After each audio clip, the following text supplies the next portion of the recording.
Jeannette Mbizi. Okomelinga na YouTube, je ne sais pas ce que aussi TikTok, parce que ça va tomber sur TikTok, YouTube. Je vais te répondre ceci. Namoni okomelinga commentaire que je suis en train de me justifier. Qu'est-ce que tu appelles la justification? Sans t'honore pas, servante de Dieu. Obeninga servante de Dieu. Oyebi source ya ki servante de Dieu nangati. Oyebite. Source ya ki servante nanga eza na makambo ebele na kati. Onalinga kina yeba auprès de Dieu. Onalinga kina yeba lelo yo benginga la servante. Oyebi source ya ki servante nanga te. Source ya ki servante nanga na histoire ya série Karaba. Epesinga connaissance ya mambo ebele. Ce que oyebite. Lelo to comment na solo ya Moïse na kati ya Bible.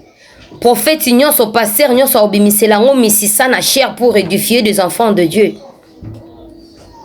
Li solo ya Moïse na Pharaon. Nzamba talaki ba capacité ya Moïse. Force ya Moïse intérieure. Alobike na koki kotinda Pharaon et Moïse.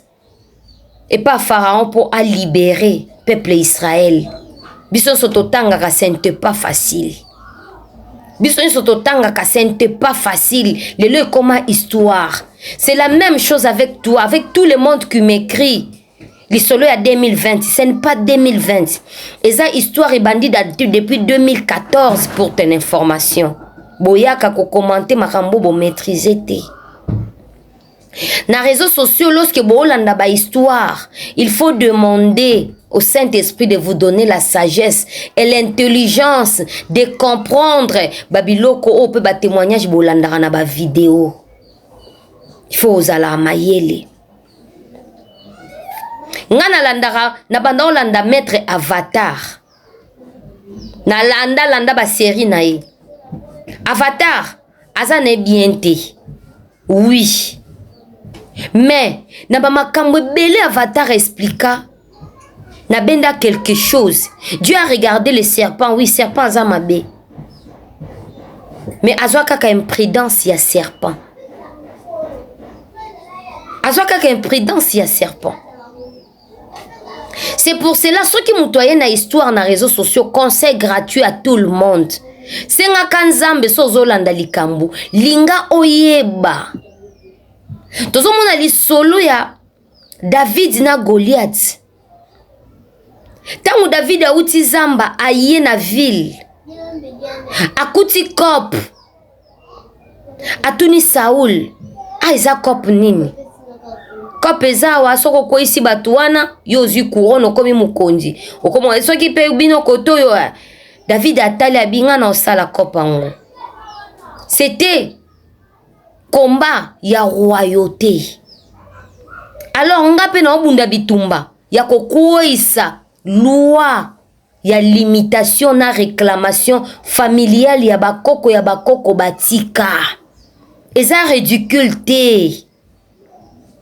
Yo mutozo mona on lokwa ridicule. Non, nga na yebi lisolo avinanga.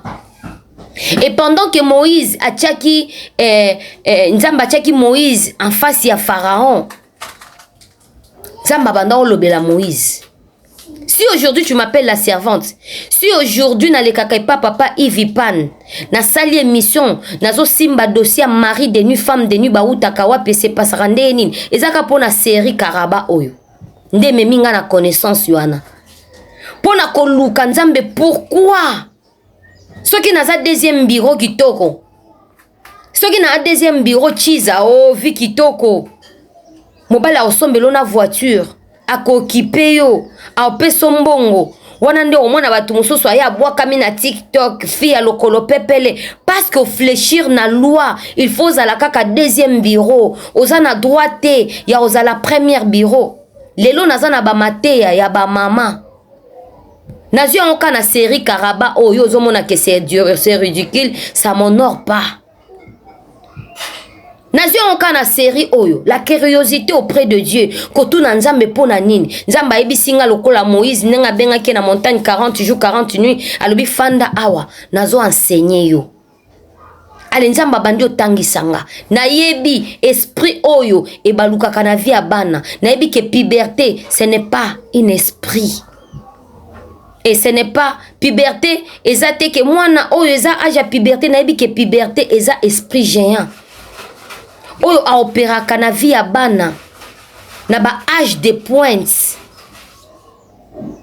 lelo nayebi ndeni bachasaka mari de nuit na vie ya mutu po na série Karabaya ya tikanga na école ko na théologie na théologie on a foutela la transporter mais na foutela on kaka ba discipline ya kotula na foutela on kaka ba discipline ya kotula o bino bolobaka kotula j'assume kotula po nazozwa ya motuya oyo batu mususu bakenda kosala ba incartation na Brazzaville nga nazozwa lelo nayebi puissance oyo énergie oyo capacité oyo mwasi aperdaka na nzela ya kokabakaba nzoto ya kochange mibali kaka na série Karaba oyo dobotika nga pardon na série nanga nalinga série nanga oyo makasi po efungolela nga lola ne kozwa enseignement sur la loi familiale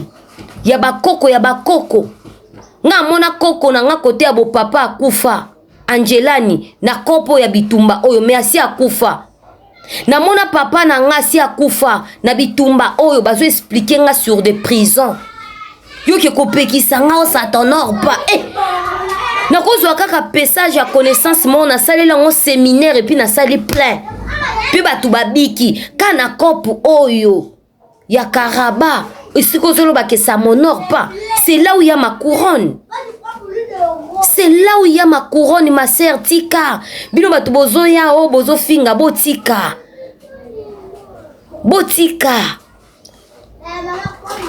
lelo soki nayebi ko diriger mutu na prière ya délivrance ya source ya repentance eza pona série Karaba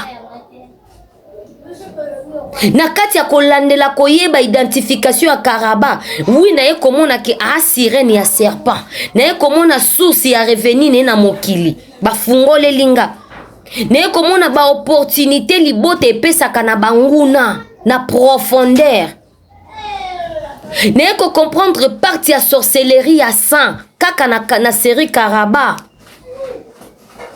ndenge ozoloba lakisa batu chemin ya paradis ndenge olobaka na batu repentez-vous ndenge yo oyebi ke nasalaka nazwi yango na série Karaba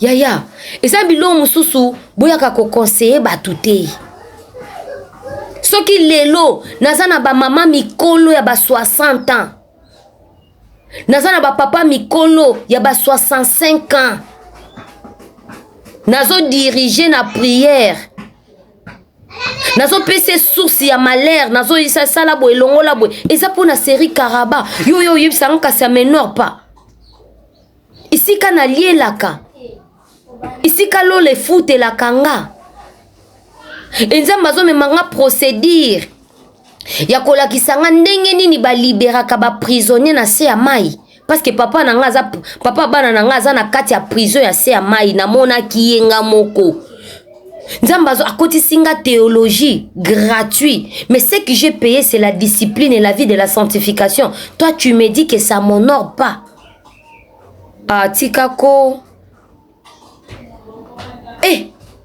yango lisolo ya grand prophète na petit prophète binondet.